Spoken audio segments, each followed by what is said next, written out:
Bueno, hoy vamos a trabajar, compañeros, el enfoque de la intervención del Comité de Consejería al proceso educativo. Vamos a trabajar en estos temas esenciales: edificar, exhortar y amonestar. Recuerde, en la etapa que ustedes se encuentran, tenemos las características de esta etapa. Y aquí los estudiantes y aún nosotros como profesores tenemos la necesidad de un diagnóstico de vida. Para este diagnóstico de vida, compañeros, necesitamos recaudar información.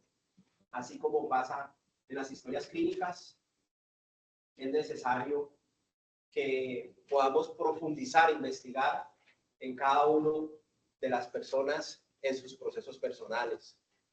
Está la necesidad de la formación del ser y está la necesidad de una intervención espiritual de la autoridad. No se olviden y no nos olvidemos de la formación del ser. Primera de Tesalonicenses 5, 23 y 24.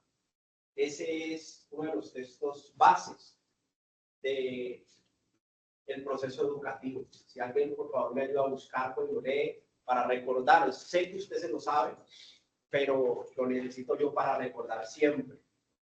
La formación del ser y el objetivo de ese proceso y sobre qué recae. Aquí en esta etapa ya tenemos que tener claro sobre qué recae el proceso y sobre la integralidad de Dios en los procesos personales de perfeccionamiento, de guardar irreprensible a las personas para la venida de Cristo. ¿Alguien ya lo tiene? ¿Lo quiere que se vaya, hermano? Y el mismo Dios de paz os santifique por completo, y todo vuestro ser, espíritu, alma y cuerpo, sea guardado irreprensible para la venida de nuestro Señor Jesucristo. Fiel es el que os llama, Él cuando también lo hará. Bueno, no nos olvidemos de ese proceso, porque primeramente es para nosotros y también para los estudiantes. Es el mismo Dios quien hace un proceso de santificación, es decir, de transformación, de cambio en el corazón del ser humano, confrontándolo con el pecado. Pero se enfoca en el espíritu, alma y cuerpo. No se olvide. Y es todo nuestro ser el que se está trabajando durante toda la escuela. Y ustedes y yo tenemos que tener conocimiento de que el espíritu tiene funciones, tiene necesidades y tiene dificultades. Lo mismo el alma tiene funciones, necesidades, dificultades, y así mismo el cuerpo. Y ustedes y nosotros tenemos que tener claro todo lo que hemos aprendido, sobre todo los que estamos en el proceso de consejería. Hay que tenerlo claro para poder intervenir. Quería decirles esa parte. Entonces, a continuación, vamos a seguir en el proceso de edificación y quiero aquí hacer una pregunta. ¿Cuál es el rol desde su perspectiva, maestro, maestra, desde su perspectiva? ¿Cuál es el rol del comité de consejería? Si alguien quiere participar, dígame, sinceramente, ¿cuál es el rol del comité de consejería? ¿Qué es lo que nos han visto hacer? Les han visto muchas cosas.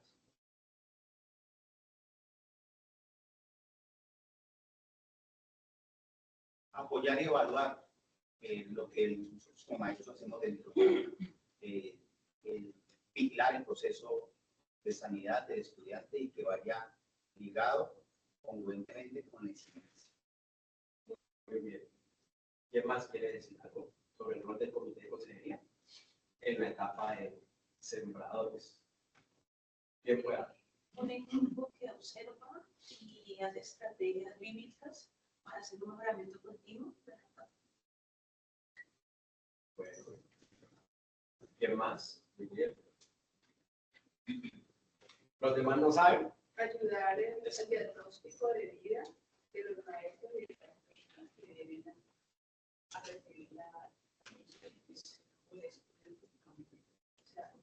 ayudar a hacer el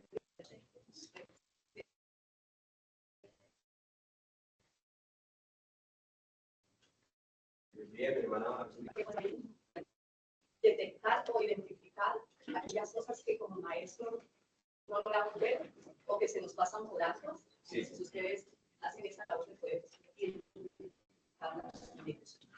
Muy bien. Por acá, gracias. La verdad, yo es primera vez que vengo a este comité y la verdad no sé para, o sea, la verdad no sé. Tranquila, eso es sincero. Tranquila que acá la más clara. Eso es, para usted la reunión también. Es para todos. ¿Listo lo demás? ¿No saben? ¿No responden? Intervenciones oportunas en cuanto a la mediación de maestros y estudiantes. Ya, muy bien. Listo, ¿no? Está muy bien.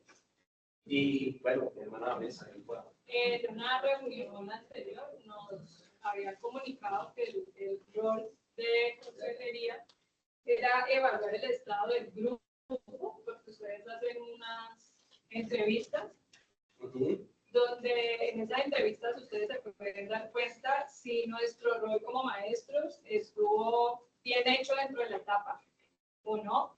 Y allí, pues, digamos que pueden dar como unas retroalimentaciones de cómo está ese grupo frente a todo el proceso y también hacer una evaluación de nosotros como maestros. Eso, muy bien. Ahora le pregunto, ¿cómo están transmitiendo esa información que saben del rol del comité de consejería a los estudiantes? ¿Cómo lo están transmitiendo? ¿O qué les están diciendo a los estudiantes? Yo le voy a mi hermana ya atrás. Bueno, base a lo que me informaron del último comité, entonces me di cuenta de errores que había cometido y los estoy corrigiendo. Entonces, a los hermanos se les informa que van a tener como una reunión que se llama Comité de Consejería y que es una especie de evaluación de lo que ellos han aprendido. Entonces, yo que les digo que tomen apuntes, que estudien, para que en el momento que ellos sean evaluados puedan salir como mejor y ellos puedan aprender y ser mejores personas, porque esa es la base para la sanidad de las mujeres. Ya. Claro, usted los manda a estudiar. Sí, Ya. yo les digo que estudien, que pongan presten atención. Ya. ¿Quién más quiere participar? Muchas gracias. ¿Qué es lo que le está transmitiendo a los estudiantes? Te lo digo porque ellos llegan asustados. Están llegando, muchos están cerrados.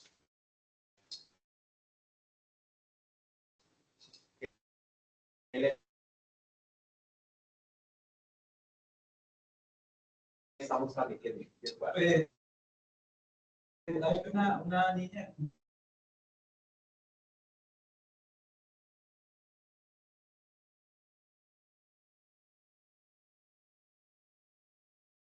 para ayudarlo a que sigan adelante en su proceso, ¿no? Y pues como es jovencita, pues más temor, más miedo, ¿no?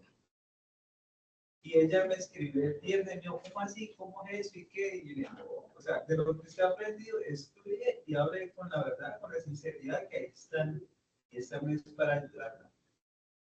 Y ya no me volvió a escribir, ni me preguntaba porque estaba preguntando mucho. Listo, listo, compañero. Entonces la idea es enriquecerlos en esa labor del comité. Y aquí le doy el paso a mi compañera Subi, que va a iniciar por el primer punto del enfoque de lo que el comité desarrollará cada etapa. Muy buenos días. Buenos días. Así paz de nuestro Señor Jesucristo para todos. Amén. Hace rato no nos veíamos, ¿verdad? Sí. Bueno, tenemos un tiempo establecido. Entonces me han dado la bendición de hablar sobre la parte de edificar, ¿no? Ahí está en el griego, dice que construir. Cuando uno va a construir un edificio o una casa, va paso a paso, ¿cierto? Y así mismo nosotros tenemos que hacer con las personas que llegan. ¿Qué personas tenemos que edificar? ¿Ustedes qué creerían? ¿Qué personas será que nosotros vamos a edificar? Cuando una persona llega a la iglesia y tiene falta de conocimiento de la Biblia, y ellos llegan tomando decisiones, entonces tenemos que invitarlos a estudiar. Tenemos que empezar a enseñarles, ¿cierto? Porque miren que las personas llegan y dicen, es que a mí me dijeron que aquí le solucionan las cosas a uno, que yo puedo llegar aquí y que aquí no dan una solución. Así nos han dicho nosotros, ¿verdad? Que van a buscar una solución, pero resulta que usted le va a hablar de la palabra y yo no conozco eso. Yo veo que nuestro pastor siempre que las personas se le acercan ahí, él dice, vayan a estudiar, porque que dice Juan 8:32, conoceréis la verdad y la verdad os hará libres. Si incluir en otro el conocimiento acerca de algo. Entonces, cuando nosotros empezamos a incluir en otro el conocimiento acerca de algo o de alguien, ¿el conocimiento de quién? De nuestro Señor Jesucristo. Tenemos aquí la palabra paso a paso o doctrinas. Tenemos el texto Juan 14:6-7 que dice, yo soy el camino y la verdad y la vida, nadie viene al Padre sino por mí. Yo soy el camino y la verdad y la vida, nadie viene al Padre sino por mí. Si me conocieseis, también a mi Padre conocerás, y le conocéis y le habéis visto. Entonces tenemos que dar a conocer a quién. A nuestro Señor Jesucristo. Tenemos que empezar a hablarle a las personas, a hacerles ver. Es un paso a paso. A veces creemos que es como que la gente tiene que entender todo. Es una persona que no sin nada, sin ningún conocimiento. No podemos decirle, bueno, entremos en un proceso de sanidad del alma. ¿Será que sí? No, la persona no tiene ni idea.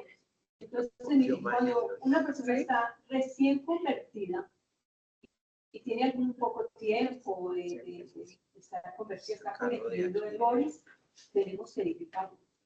No le podemos decir, ¿qué hay que hacer? Porque el paso a paso de edificar la palabra dice así. Ellos van a ir entendiendo en la medida que empiezan sus procesos. Por eso es tan importante ahorita en anfitriones que empezaron otras clases del Espíritu Santo y más adelante ellos van a empezar a depender de quién, del Espíritu Santo, no de nosotros. Bueno, yo quiero que aquí veamos algo bien importante con las personas que tenemos que edificar. Y ahora todos, como estamos unidos los maestros con los consejeros, desde que ellos comiencen, desde que ellos inicien en la etapa de sembradores, nos pongamos en un trabajo que no es muy difícil. Y usted les enseña a ellos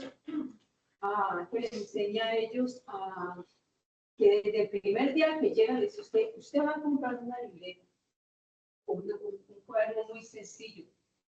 Y todo lo que usted identifique aquí en su vida, usted lo va a empezar a escribir. Porque usted puede estar allí hablando y las personas van identificando, y cuando uno está en una consejería, las personas están contando situaciones, y yo siempre digo, y ya le comenzaste a decir, si no, hermano, me acabo de acordar, escríbelo, porque así se hace un buen proceso de sanidad del alma. Algo que yo recordaba en estos días, yo creo que ustedes vivieron eso, ¿se acuerdan cuando hacíamos un diario? Yo me escribía todos los días, todo lo que le pasaba ahí, y yo decía, si ese diario escribiera ahora, ¿qué pasaría? Uno por mire todo lo que dice. Quiero hacer un caso muy puntual que mandé el paseo de la general. Llegó muy mal la general. Empecé por esa tecnología, yo no sé nada de eso, no todo se incluye. Pero vamos a empezar, empecé enseñándole con el celular, entonces. Y ella me decía, no me acuerdo de nada. Ya tiene más de 30 años, no me acuerdo de nada. Y la semana pasada que la atendí me llegó con un escrito de algo que ella empezó a apuntar, haga de cuenta un diario, pero ella empezó a apuntar todas esas vivencias. Entonces me dijo, mire, todo lo que me empezó a leer, y eso es lo que ustedes tienen que confesar así. Y ya se ha visto el cambio en ella, ¿no? Claro, yo tengo, ¿qué pasa? Mi hermano, el alma no quiere ser confrontada. Por eso nosotros en esa parte de la edificación, personas nuevas, personas que llegan de otras iglesias, llegan de otras iglesias. ¿Cuántos años lleva usted en el Evangelio? 20, 30, 40. ¿Y qué pasa? Hay que explicar. No es que me parece, es que yo creo, mire, no, pues que la palabra dice esto. Entonces, yo no me puedo quedar allí, no, pues sí, yo le tengo que a la luz de qué, a la luz de la palabra. Por eso cuando llegamos por primera vez a la consejería, el pastor nos dice, destruyen el opinadero, ¿cierto? Es que, o si no, la iglesia sabe cómo le dicen, yo pasé por esa situación. Es que en su caso, usted se puede volver a casar. Sí, eso dice la Biblia. No. Usted se puede volver a casar. En su caso, usted lo puede hacer. No. Tenemos que estar atentos a eso. Y quiero también hablar otra situación. Es breve el tiempo. Estábamos comentando con el hermano Cristian los casos críticos. Si nosotros, o los casos especiales, si nosotros desde el principio, en toda la etapa de sembradores, ustedes como maestros van observando y van viendo que hay situaciones de personas que como que ahí. Pero una vez ustedes tienen que informarnos a nosotros. Qué bueno con el proyecto de identificación. Hay personas que no tienen consejero ni consejera. Y entonces el caso se vuelve así porque llegan al final. Por eso que es tan importante ahorita que ya no es hasta que lleguen a mi manifestación como ustedes, yo estudiando 2 años, vengan de vueltas. Eso para mucha gente no fue fácil, que eso se presentó, ¿cierto? Entonces, si nosotros vamos haciendo un trabajo para saber qué vamos a hacer, vamos a ganar tiempo. Vamos a ganar tiempo, tanto ustedes como los consejeros, ustedes remiten el caso. Hermano, ¿usted tiene consejera? No, no tengo consejera. Entonces, o no tengo consejero. Entonces, lo vamos a remitir. Hay personas que tienen consejeras, que tienen consejeros, les quiero decir, se le acercan al pastor y dicen, no tengo consejero.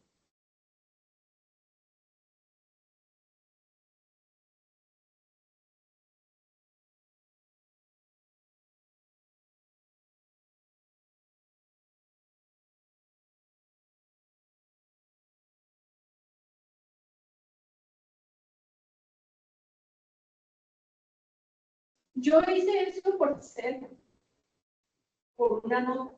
¿Usted cree eso? Usted tiene que puntualizarle a esas personas que es su sanidad de la alma.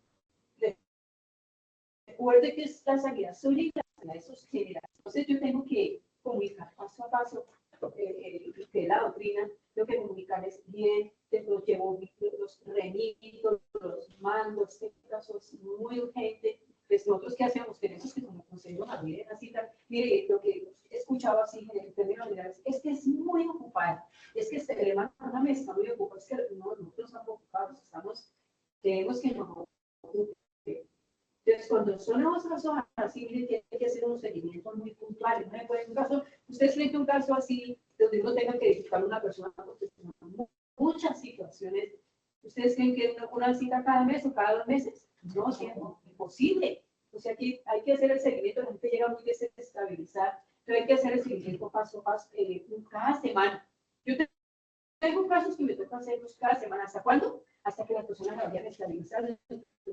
Le va extendiendo la cita porque como ellos están acá con usted les van ampliando. Pero yo le hago esa recomendación. Yo sé que eso va a ser una ayuda para nosotros y así no se va a olvidar. La gente va a llegar a esa entrevista súper, porque van a tomar conciencia de su confesión, en lo que ellos vayan contándole al Señor. Usted le puede decir, usted tiene un diario, usted de pronto hizo un diario y muchas hasta lo tendrá guardados.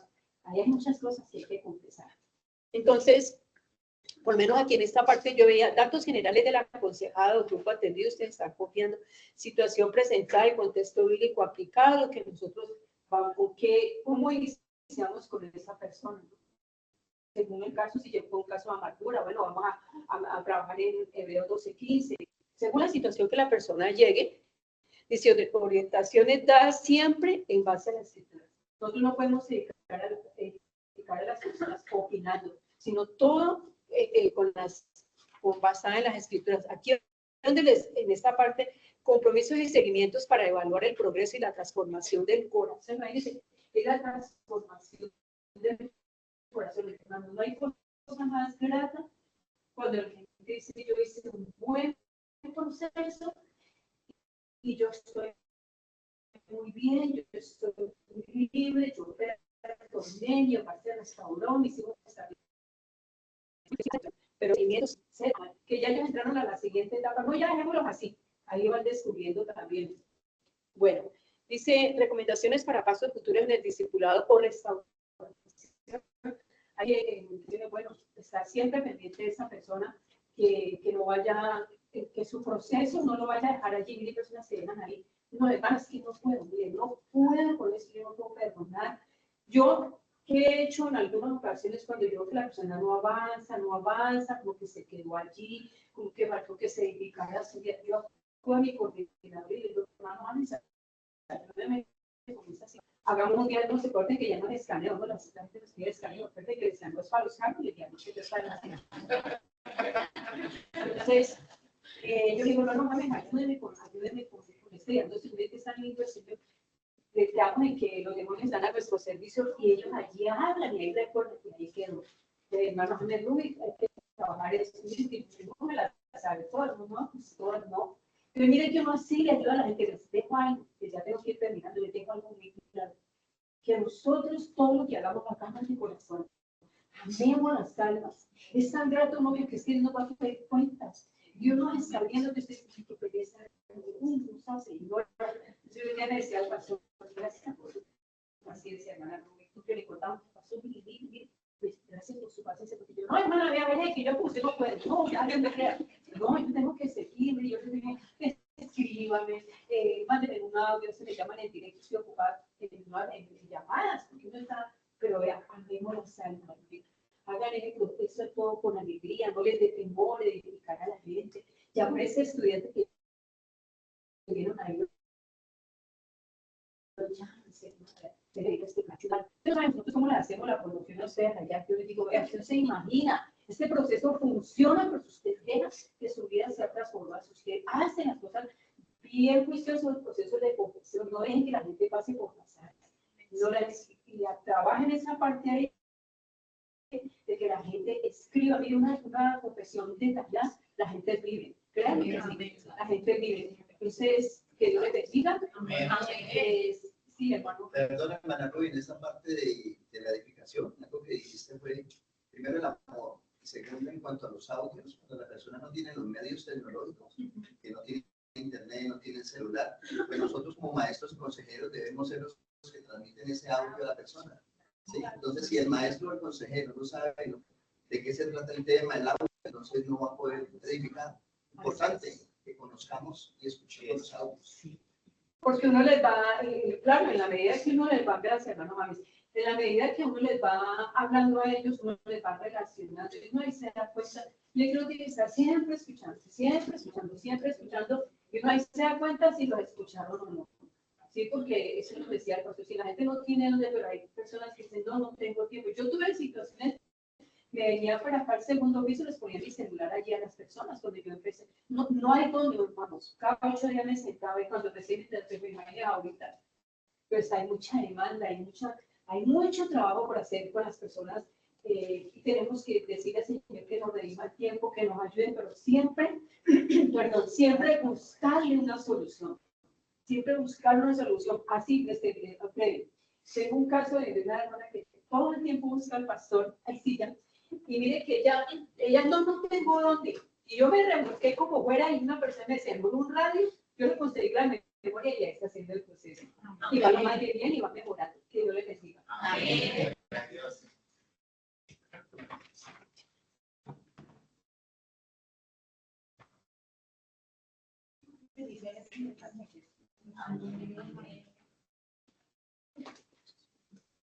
Y me corresponde la parte de exhortar. Ustedes pueden ver aquí está el significado. Vamos a trabajar cada una de las palabras rápidamente. Pero anteriormente había una confusión grande, ¿no? Que se da desde ese concepto, que pensábamos que exhortar era ¿qué? Y ahora tenemos claro que exhortar no es regañar, es algo totalmente diferente. Y les invito a que ustedes se conecten, de acuerdo a lo que vamos a ir viendo, se conecten en el proceso personal y en el estado de su alma para hacer este proceso de exhortar. Cuando nosotros exhortamos a alguien, nosotros lo hacemos con ruego, como lo dice la palabra. Es pedirle a alguien que se corrija y lo tenemos que hacer desde una actitud humilde para hablarle a la otra persona. Empezando por ahí, la humildad en nuestro corazón. El ruego es suplicarle a la persona que deje de hacer lo malo. Usted dice, pero yo, ¿por qué tengo que suplicarle a otro que deje de hacer lo malo? Si es él el que no se quiere corregir. Pero miren que ahí es donde está la convicción que nosotros vamos a transmitirle a la otra persona. La súplica es una solicitud insistente, o sea que yo debo estar pendiente del cambio del hermano. No es simplemente que yo lo llamo, lo voy a exhortar, lo voy a corregir en lo que está haciendo mal y ya lo solté como maestro o como consejero. No debemos de estar ahí como pendientes del proceso de cambio de esa persona, de corrección de esa persona. Cuando nosotros exhortamos, nosotros estamos fomentando. ¿Qué es fomentar? Nosotros estamos impulsando a los hermanos a que cambien de pensamiento y a que cambien de acción. Y de esa manera yo los voy a llevar a que ellos sean convencidos del cambio, pero a través de qué? De la palabra de Dios. Mi responsabilidad como maestra es animar. ¿Y qué significa animar? Significa apoyar a los hermanos. Y es importante saber que yo en ese ánimo, yo debo tener en cuenta la en la que yo me acerco al hermano. Y debe ser una actitud amable y compasiva con la otra persona. Entonces ahora miren que nosotros vemos tan insistentemente el comportamiento que debo de tener yo a la hora de exhortar a la otra persona. Porque si usted de pronto no ha solucionado su problema de amargura, ¿usted cómo cree que le va a hablar a la otra persona para exhortarlo? No va a hablar de la amargura. Aún usted puede utilizar un tono de voz golpeado y usted lo va a hacer sin ninguna intención tal vez. Pero ese tono de voz, la personita que viene nueva, ¿cómo lo va a tomar? Mal. ¿Por qué? Porque ustedes tienen que entender de que el que viene con demasiadas afectaciones en su alma. Una mirada, un gesto, cualquier situación va a ofender a esa persona porque lo va a conectar con un pasado que no va a solucionar. Entonces ahí es donde el comportamiento de ustedes debe estar muy ligado con el proceso de su alma constantemente. Cuando nosotros vemos que yo incito a alguien con palabras y razones a que deje de hacer lo malo, yo no lo voy a hacer desde mi conocimiento, yo lo hago desde el conocimiento de la palabra de Dios y yo lo voy a conectar a él con la vida en Cristo, para que los hermanos se alineen a actuar de acuerdo a la voluntad de Dios, que actúen, piensen y hablen de acuerdo a la voluntad de Dios, como lo dice aquí en exhortar y desafiar a los hermanos en la fe, actuar en concordancia con la voluntad de Dios. Y miren que en el texto base de Mateo 19, 16, 20 y 21, encontramos que el Señor Jesucristo anima al joven rico a entregar el tesoro, a entregar ese ídolo que había en el corazón de él. ¿Y cuál era el ídolo del corazón del joven rico? Pues el dinero, ¿cierto? Y le dice, sígame, y conmigo voy a encontrar la vida eterna. O sea, ahí Jesús lo estaba conectando a él con una razón para que lo siguiera. Lo estaban conectando con su propósito para seguirlo. Y es lo que nosotros como maestros debemos de hacer. Cuando nosotros conectamos a la persona con la realidad en Cristo, nosotros lo que estamos provocando que en ellos haya un cambio. Pero tengan en cuenta, muy en cuenta, que esto se hace teniendo nosotros una sanidad en nuestro corazón para poder hacerlo. Tener en cuenta que a la hora de exhortar, lo hago con la guía del Espíritu Santo que pone en mí. Y ustedes se fijan, en el griego, exhortar significa paráclesis. Y en Juan 14:16 dice que el Padre nos da el Espíritu Santo significa para qué. Entonces hay una conexión. Vemos cómo se conecta la palabra y nos damos cuenta que no somos nosotros los que animamos, los que convencemos y los que rogamos, que si lo encontramos en el significado, aquí está. No somos nosotros. ¿Quién es?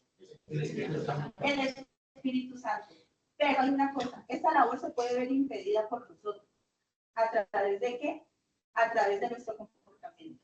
Si nosotros no tenemos la compasión y el amor de Dios para hacerlo, esta labor se va a ver estorbada. Entonces, por mucho que more dentro de mí el Espíritu Santo, ¿qué va a pasar con la otra persona? No va a pasar absolutamente nada. Vamos a leer Gálatas 6:1. Listo.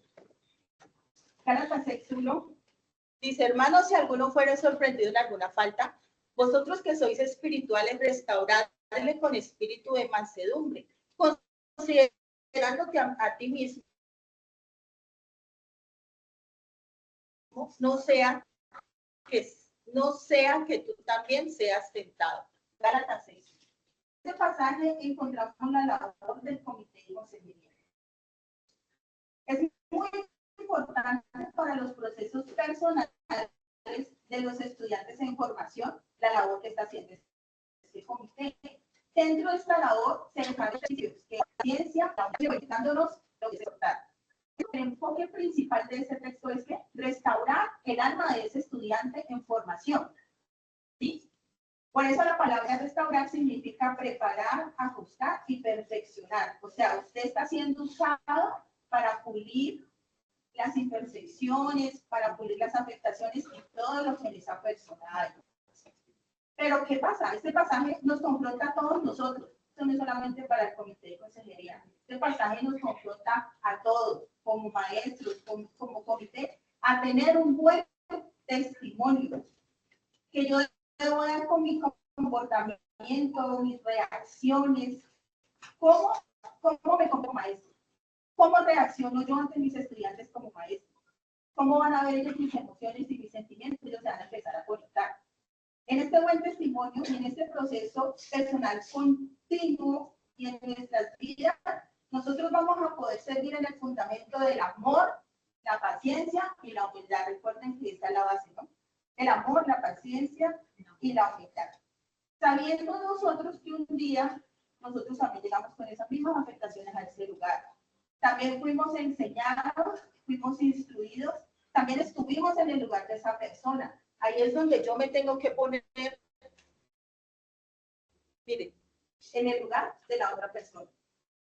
Entonces, entender de que si ahora usted está en un lugar de privilegio, como maestro o como consejero, entender que usted primero estuvo del otro lado. Y no olvidarse de dónde lo sacó Dios, porque de esa manera el orgullo no va a gobernar su alma a la hora de usted, por ser maestro y saber más que el estudiante, tratar a la persona en su falla sin amor y sin paciencia y sin misericordia. Porque eso pasa con muchas veces con los maestros, ¿sí? De que no tratan a la otra persona poniéndose en el lugar de esa persona. Siempre nosotros nos tenemos que poner en el lugar de esa persona. Porque así como puede ser él, mañana puede ser pero tenemos que tenerlo en cuenta. Así de que yo les invito a ustedes, hermanos, a que nos examinemos cómo estamos haciendo el trabajo de edificar, de exhortar, y ahora que sigue mi hermana. Bien. Hermano, Dios bendiga.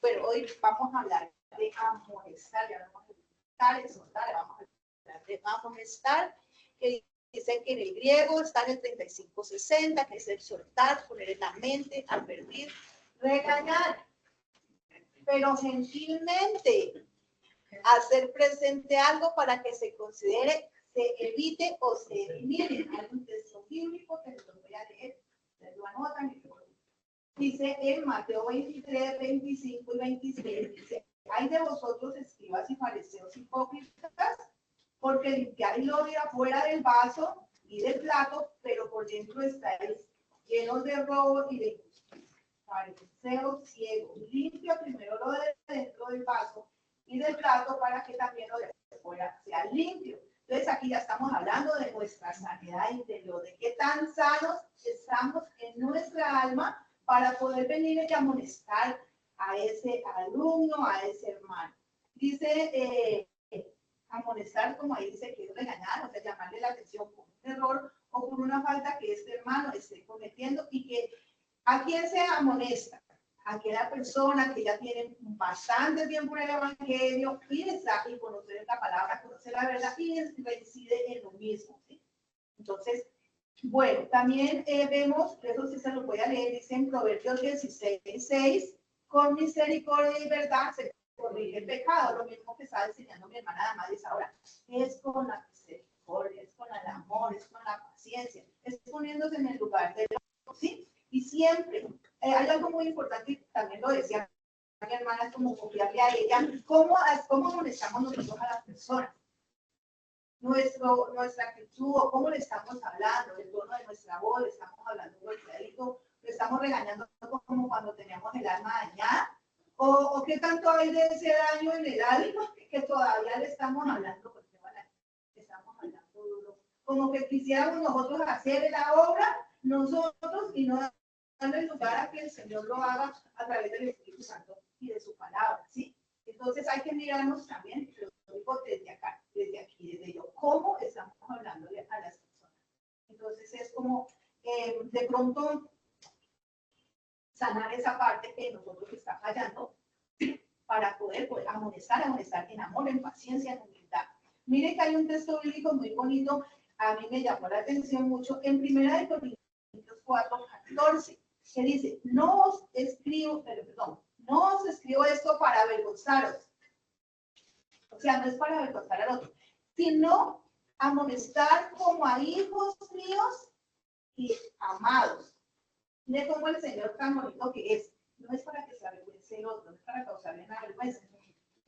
Entonces, sino para, como hijos, para corregir por amor. ¿Sí? El amor que...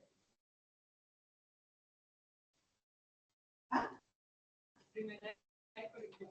4:14. Con ese amor, porque mire que en Corintios dice que si nosotros podemos tener que el Señor nos ha dado, pero si usted y yo no tenemos amor, pues, ¿para qué?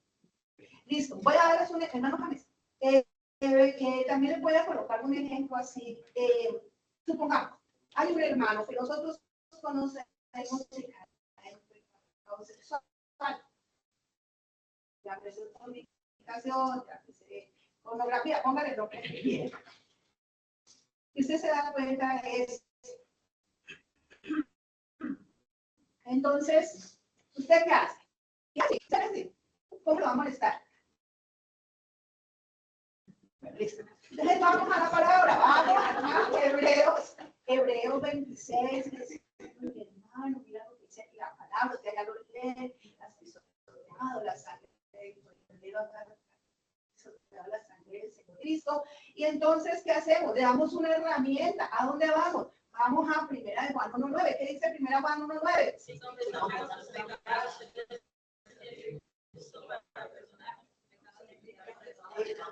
Si confesamos, Él es bien y justo para perdonarnos, ¿cierto? Pero es aquel que confiesa y se aparta. También hay que decir, hermano, confiese. Entonces, mire cómo está la palabra allí, pero también está la solución, ¿listo? Ahora seguimos vamos a hablar del diagnóstico espiritual. ¿Qué es un diagnóstico espiritual? Es muy importante aquí, hermanos, para que tengamos mucho cuidado a esto. ¿Qué es el diagnóstico espiritual?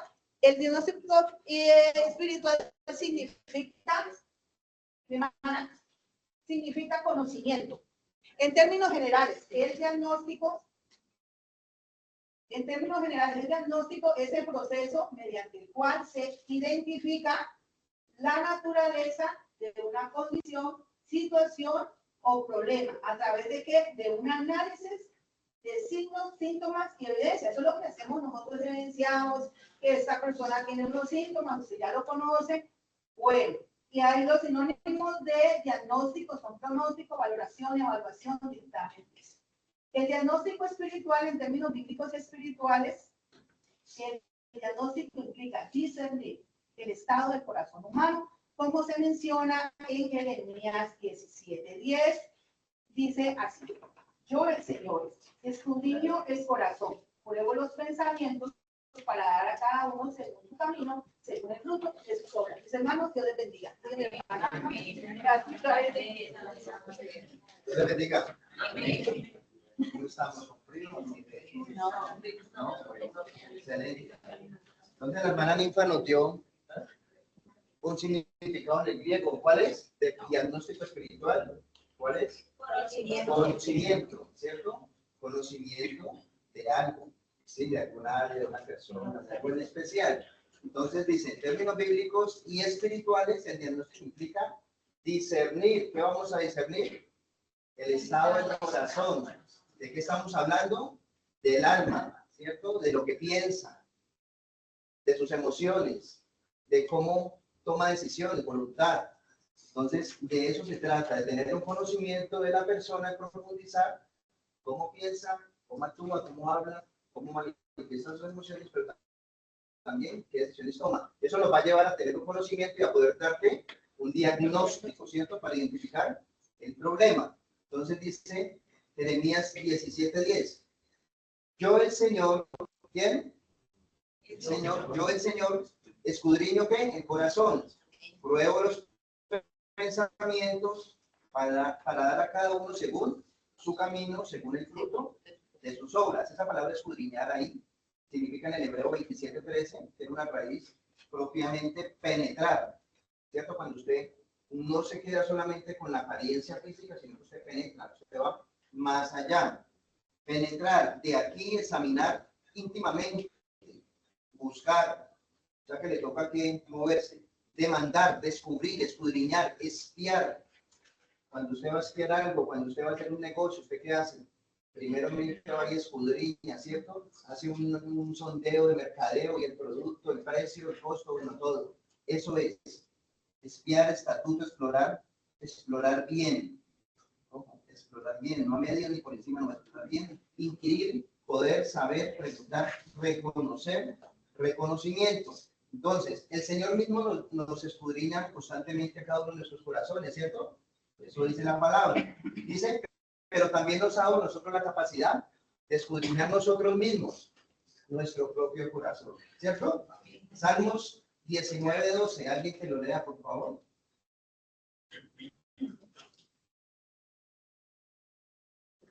Uno que levante la mano. Salmos 19:12. Ana Vanessa. ¿Quién podrá entender sus propios errores? Líbrame de los que me son ocultos. Eso, entonces el Señor nos escudriña a nosotros, pero nos da la capacidad de que nosotros también escudriñemos nuestro corazón. ¿Quién podrá entender sus propios errores? Levante la mano y diga yo.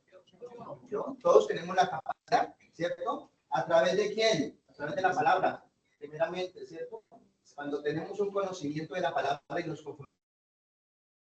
confrontamos con ella, vamos a conocer el verdadero estado de mi corazón.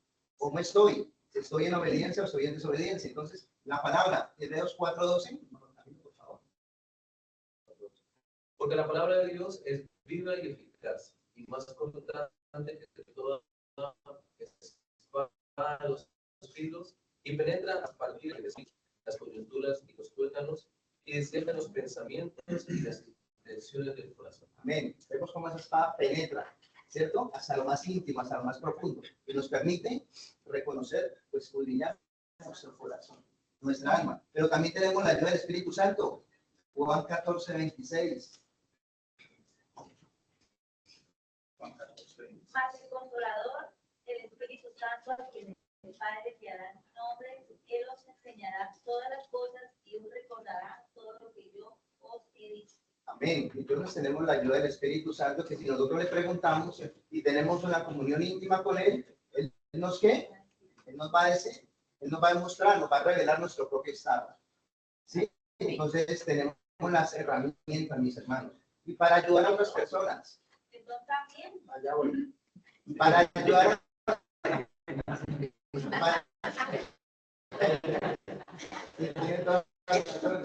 para ayudar a otras personas. Dios nos equipó, ¿cierto? Digamos, nos ayudó con los dones espirituales. ¿Qué dones nos ayudan en esa parte de ustedes como maestros y como consejeros? Es escudriñar el alma.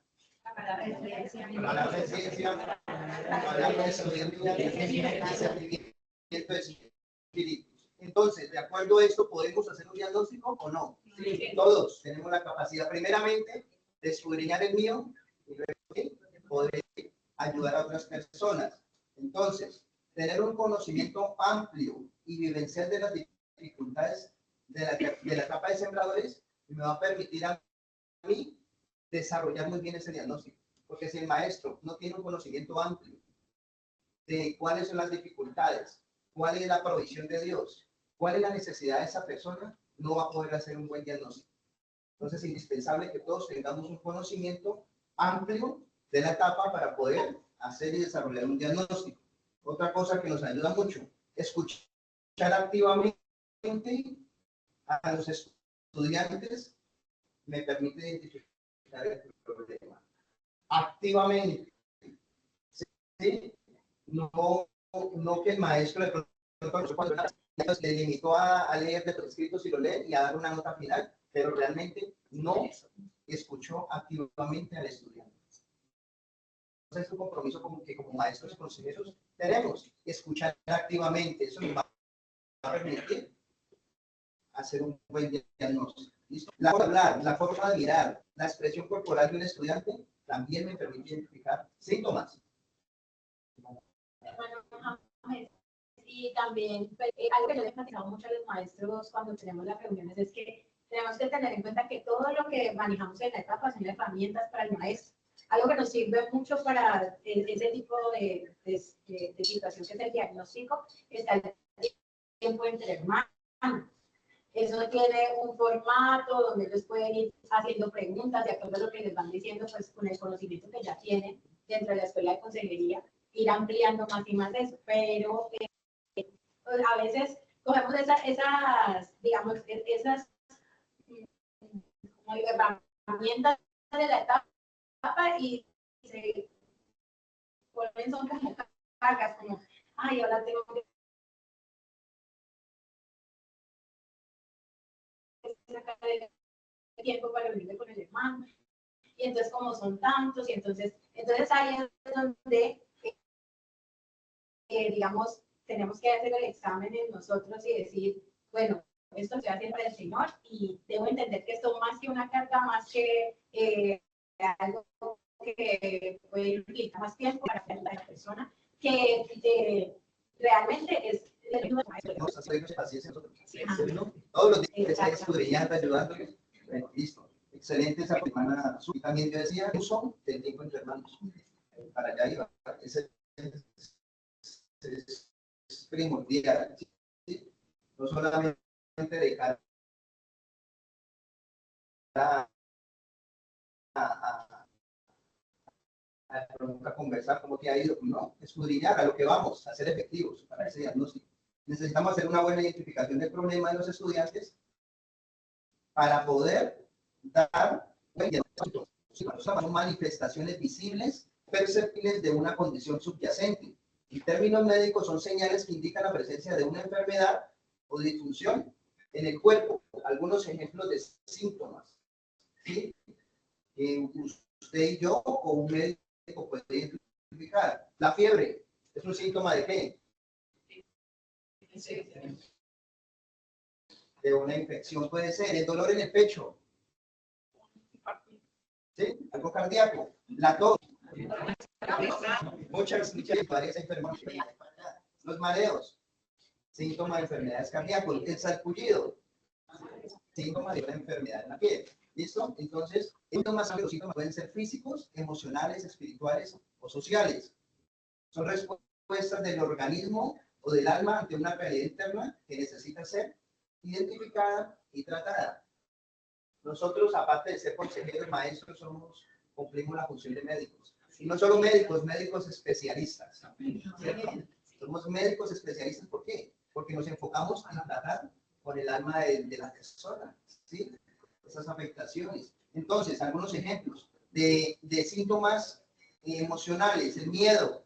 ¿Por qué? El miedo es un síntoma de qué? De rechazo. Culpa. Rechazo.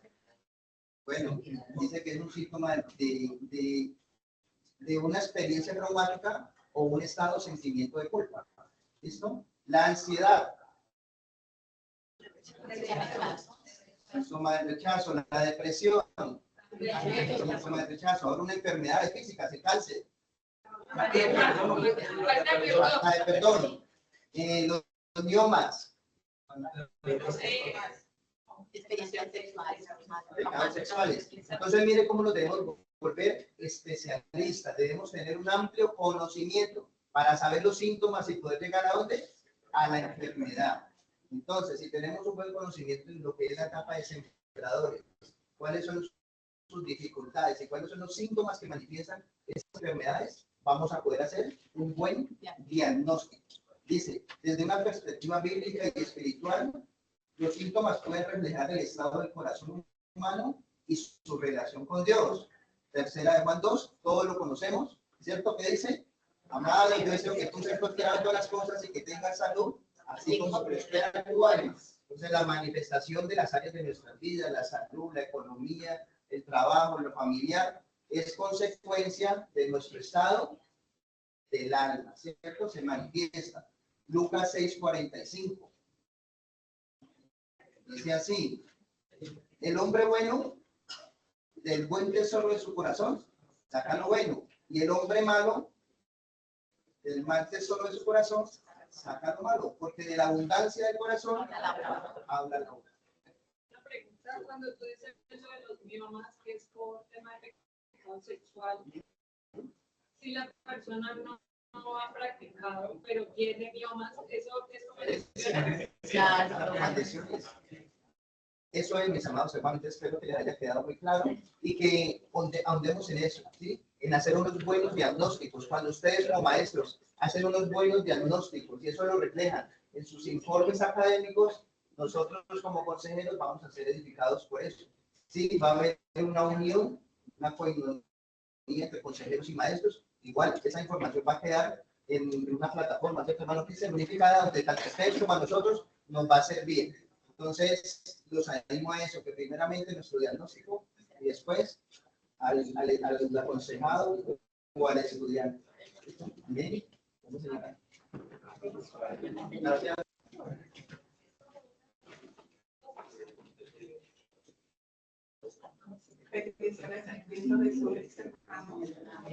Vamos a concluir nuestro tema de hoy con respecto a conocimiento y nos encontramos aquí en la palabra de Dios en el libro de Marcos 7:21. Lo podemos ver en pantalla y dice, porque dentro del corazón de los hombres salen los malos pensamientos, los adulterios, las fornicaciones, los homicidios, los hurtos, las vanidades, el engaño, la lascivia, la envidia, la maledicencia, la soberbia, la insensatez. Todas estas maldades de dentro del corazón.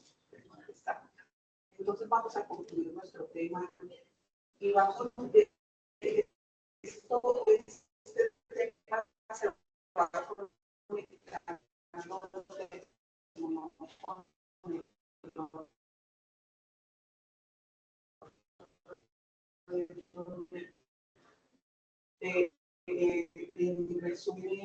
el resumen total es de que nosotros como maestros, nosotros como consejeros, que tenemos que tener un conocimiento, y lo decía el hermano, esto es se está manejando con una condición que quizás usted no la perciba, no la conozca, debemos estar conectados con el Espíritu Santo para que ese discernimiento sea operando allí, podamos tener el conocimiento de que está el corazón de cada personita que tenemos allí. Entonces, mira, hermano, que esto nos quiere decir, y es que el Señor allí nos está mostrando, hermano, los síntomas, todos los síntomas del pecado. De esos síntomas hay una gran enfermedad, porque dice la palabra del Señor, dice así, la Biblia enfatiza acerca del corazón del hombre, no como el órgano físico, sino como el verdadero yo. En él están nuestras verdaderas actitudes, las que por debajo de cuerda gobiernan nuestras acciones, son intenciones del corazón, las que efectivamente motivan nuestras palabras y pensamientos. Esto lo encontramos en Mateo 34 y 35. Entonces, mire, hermano, que aportamos también lo que decía ahora en la palabra que dio el hermano, que la abundancia del corazón, que la abundancia del corazón habla la boca. Entonces, tenemos muchas enfermedades, tenemos hermanos con muchas falencias, y es allí donde yo como maestro, hermano, tengo que tener un conocimiento. Yo les decía, hermano, muchas veces nosotros como maestros aún debemos de saber y tener como unas nociones de enfermería también, de medicina, la parte de corazón, la parte de muchas cosas. ¿Qué vamos a pronosticar a este hermano? Pero ahí también, mire hermano, lo que dice aquí, dice, para ganar la victoria sobre el estado que estamos viendo, es necesario comprender cómo se formó, qué situación facilitaron que se formara, qué necesidad se pretende llenar, o qué pensamientos o creencias que hay detrás de cada conducta, los motivos reales, ataduras con carencias en la niñez, experiencias traumáticas, que eso lo hemos visto y ya lo hemos visto en consejería. Entonces, todo eso nosotros como maestros no solo es que vamos a ir a enseñar, sino como consejeros, sino que tengo que tener ese conocimiento, tengo que saber cuál es la enfermedad de ese alumno, qué está viviendo. O sea, no solo sentarme, dictar una clase. Es básico, hermanos, tener una oración. Hermanos, si yo no he preparado un tema, el alumno lo va a saber, ¿sí? Yo como maestro tener una conexión directa con el alumno. Usted ha visto que en escuelas y colegios especializados hay clases personalizadas. Aquí no lo podemos, ¿cierto? Pero yo sí me puedo conectar con cada uno de mis alumnos, evidenciar y discernir cuál es el alumno que de pronto tiene una gran necesidad, porque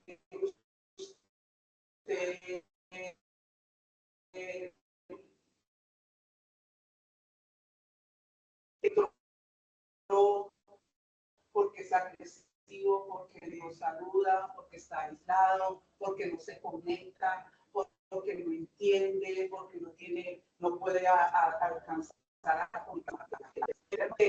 Hábitos que luego se vuelven en una forma, un modo de vida, y que son el resultado de un proceso o aprendizaje, y hay hábitos constructivos que benefician, pero también hay otros hábitos dañinos.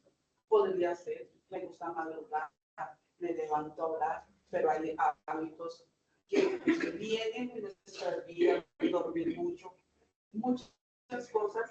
Entonces, hay una clave, hermano, que es que esto empieza con un pensamiento. Y ese pensamiento se vuelve un deseo. Y el acto que se repite se vuelve ¿qué? Un hábito. Ese hábito se convierte en una atadura y en una forma de vida. Entonces, aquí esta palabra nos lleva como a reflexionar, hermano, a reflexionar que debemos estar pendientes, hermanos, de que como maestros debemos saber dar un dictamen, debemos saber qué es lo que tiene ese alumno, qué está viviendo, qué está pasando, por qué está viviendo esa situación. Amar el ministerio, porque yo como maestro, yo no puedo decir, yo voy a cumplir porque estoy aquí, porque aquí me nombraron, no. Es aprender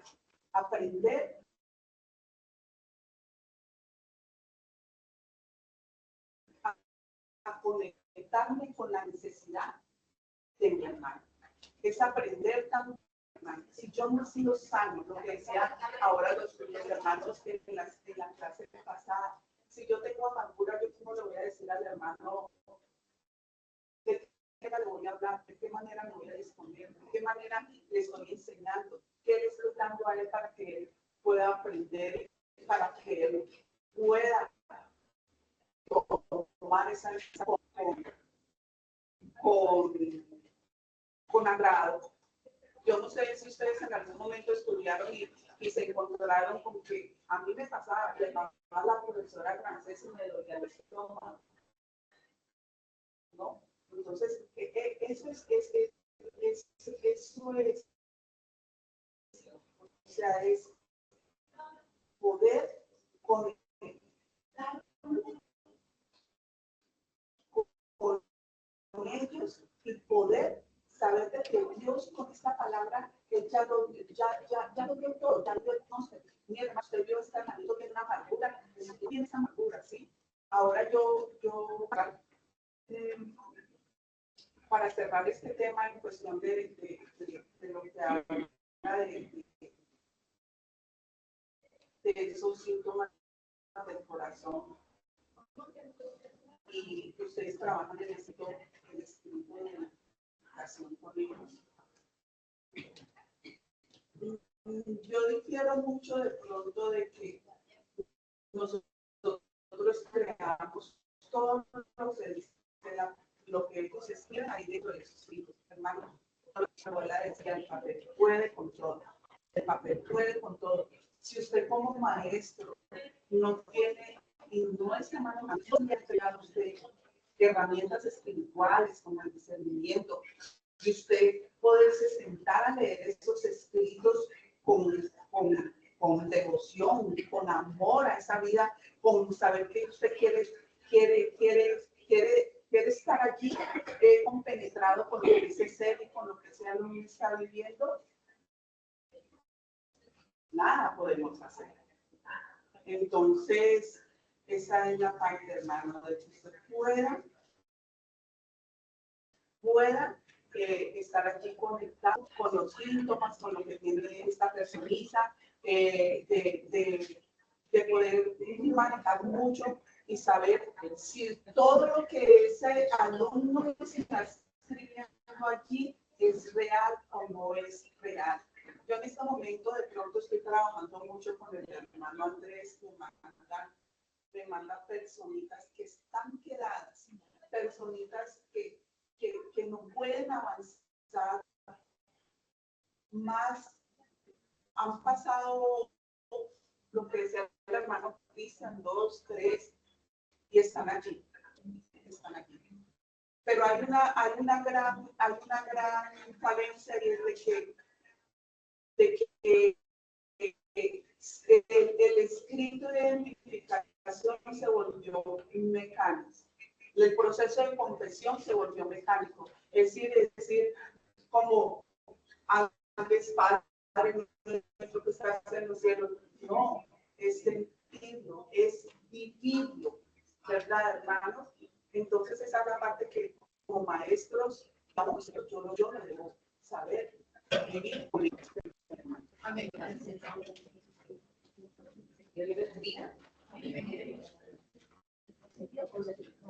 Bueno, teniendo ya la constitución sobre ese tema, lo que decía mi hermana Vita, realmente podemos entender que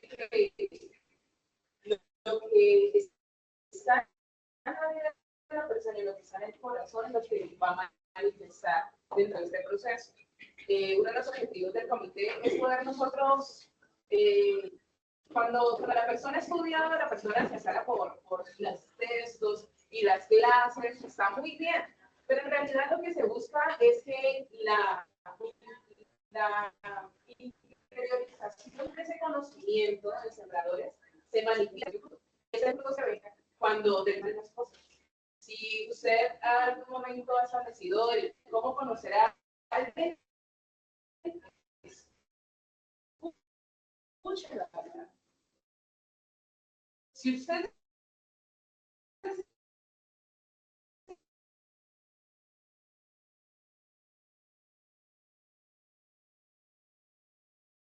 siempre escuchar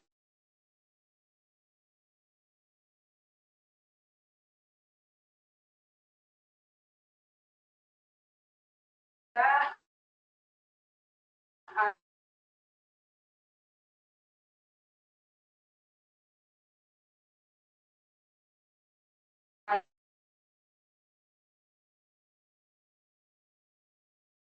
cuando el pastor Héctor enseña, dice, nadie te puede afectar sin tu permiso. Entonces, si ese esposo está mal genial, si esos hijos me hablaron mal y hoy se levantaron de malas pulgas, pero yo mi corazón, ¿sabes qué es? Nada me puede afectar. Si mi corazón está bien, nada lo que está fuera del hombre que lo que sale de sus ideas. Y ahí es donde nosotros necesitamos, con la ayuda del Señor y siendo maestros, trabajar en lo que realmente está dentro de la persona, en lo que está allí operando. Ahí el hermano que dijo esto que tenía aquí, Lucas capítulo 6, 43, 5 dice, no es buen árbol, no malo el que da buen fruto. Eso es lo que buscamos. Si lo va a hacer, ¿qué es lo que va a ver? El fruto. Porque cada árbol se conoce. Cada estudiante se conoce ¿por qué? Por su fruto. Pues no se cosechan higos de los espinos, ni de las zarzas se vendimian uvas. El hombre bueno de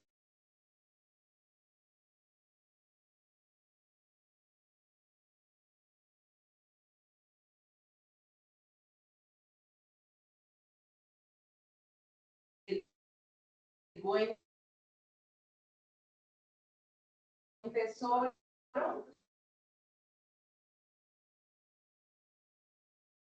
de su corazón. Y así es como tenemos que ver nuestro corazón, como un tesoro. Por eso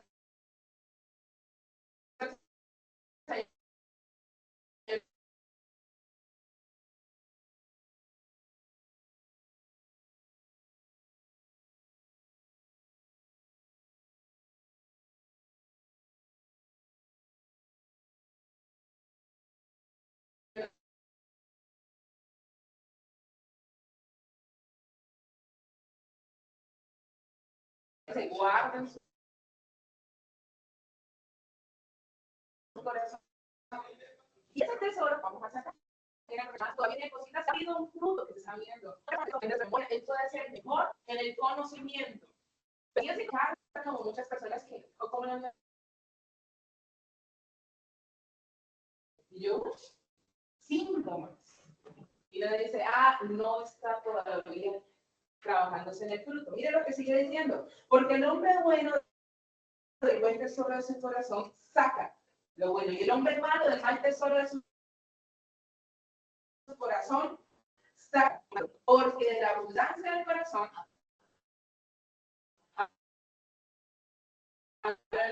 la boca, y es lo que yo le digo, usted quiere conocer qué hay en la razón de qué hablar. Escuche lo que decía ahorita mi hermana, escuchemos lo que habla esa persona, qué temores tiene, y con mucho amor, con la que nos dones, que son herramientas de poder que Dios nos ha dado para eso. Y yo creo que cada uno de nosotros ha habido una evidencia de que cuando permitimos que Dios trabaje en nuestro corazón, somos transformados. ¿Saben? Yo les quiero contar un pequeño testimonio ya en el último minuto.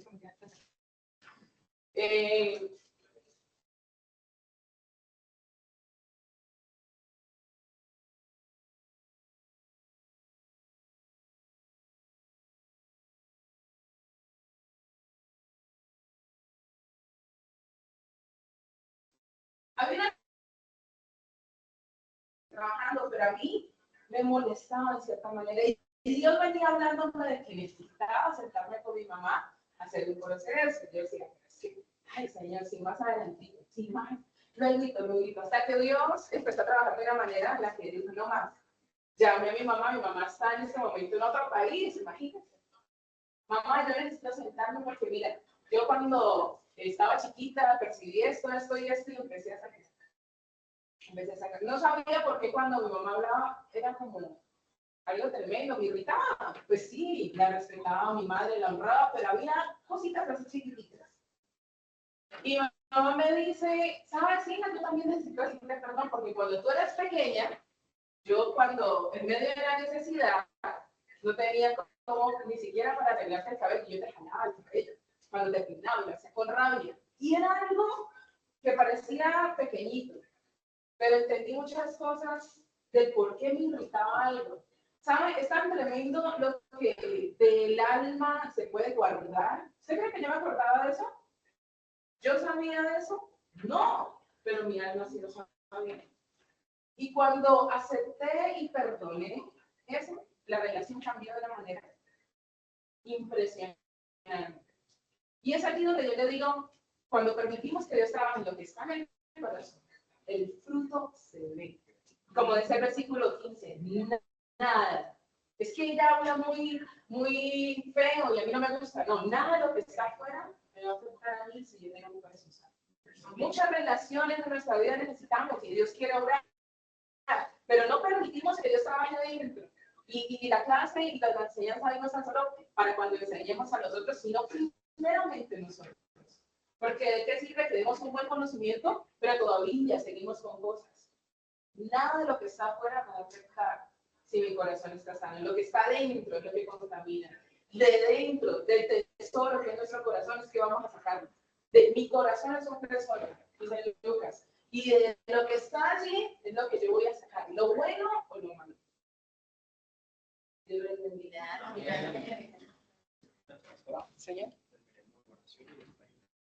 Perfecto. Señor. Colocamos en pie, vamos a darle gracias a Dios. Gracias por tu tiempo.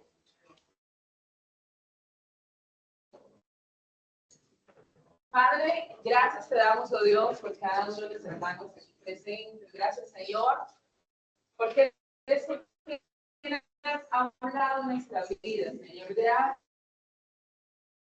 porque entendemos su propósito, Dios. Es en nosotros una transformación poderosa, Señor. Gracias, Dios, porque nos enseñas a nuestra vida, Señor, permitir de que seas tú obrando en nuestros corazones, Señor, edificar nuestra vida, porque eres tú quien nos quieres hablar, porque eres tú quien nos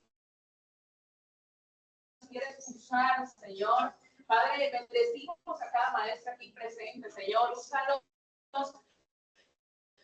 para la gloria tuya, Señor. Dale la sabiduría y el entendimiento, Señor, que viene de ti, Señor. Permítenos ser sensibles al Espíritu y en la Señor, en trocarnos para el Señor. Hazme cada día el maestro que tú quieres que yo sea, Señor, y ayúdanos a hacer un trabajo con eficiencia. Padre, bendícenos, Señor. Salimos de esta reunión, pero no de tu presencia. Guárdales, Señor, los que se quedan en el culto, los que van, Señor, a otros lugares, bendícenos. Y todo lo hacemos, Señor, para la gloria y la honra de tu nombre. En el nombre de Cristo Jesús. Amén.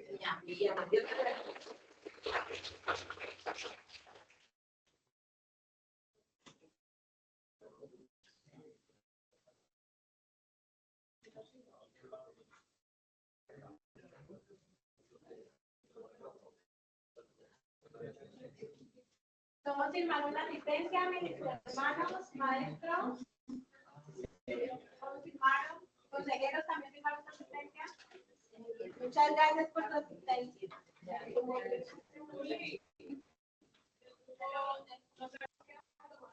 No, ya terminamos. Sí, porque ahora tenemos comité.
Finaliza.